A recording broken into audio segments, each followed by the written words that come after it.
দেড় যুগ ধরে গাছের সঙ্গে শিকলবন্দি হয়ে জীবন পার করছেন মাদারীপুরের বনলতা।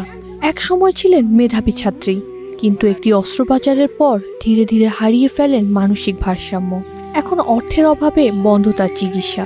আমাদের সবাই সাথে মেধাবীও ছিল, সুন্দর দেখতে ছিল, ভদ্রও ছিল। এখন এই চিকিৎসার সময় ত্রুটির কারণে না কি করেন না কোন পাপের কারণে জানি না, আমাদের এই বোনটি কিছুটা মানসিক ভারসাম্য হারাই ফেলায়। মাদারীপুরের ডাসার উপজেলার নয়াকান্দি গ্রামের বনলতা হালদার।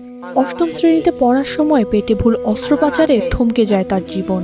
পরিবার সাধ্যমতো চিকিৎসা করলেও দীর্ঘদিন ঔষধ চালিয়ে যেতে পারেননি। অর্থের সংকটে চিকিৎসা বন্ধ হয়ে যাওয়ায় আরো অবনতি হয় তার মানসিক অবস্থার।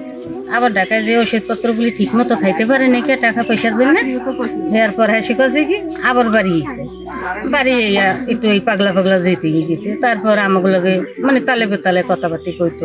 হারিয়ে যাওয়া বা অন্যের ক্ষতির আশঙ্কায় বনলতাকে দিনের বেশিরভাগ সময় বাড়ির পাশে গাছের শিকল দিয়ে বেঁধে রাখা হয়। পরিবারের দাবি, সঠিক চিকিৎসা পেলে তিনি আবার স্বাভাবিক জীবনে ফিরতে পারেন। তাই সরকার ও বিত্তবানদের সহযোগিতা চান তারা।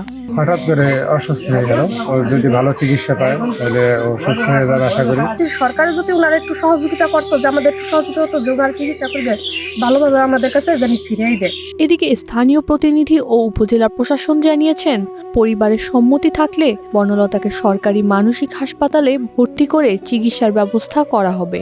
পাশাপাশি ব্যক্তিগতভাবেও সহযোগিতার আশ্বাস দিয়েছেন জনপ্রতিনিধিরা। আমি আমার দিক থেকে যতটুকু করি সহযোগিতা করে যাচ্ছি। আশা করি যে আগামীতে যদি আরো কোনো সহযোগিতা আসে, চেষ্টা করবো সহযোগিতা করার জন্য। চিকিৎসার মাধ্যমে সুস্থ হয়ে বনলতা আবারও স্বাভাবিক জীবনে ফিরবে, এমনটাই প্রত্যাশা পরিবার ও স্বজনদের।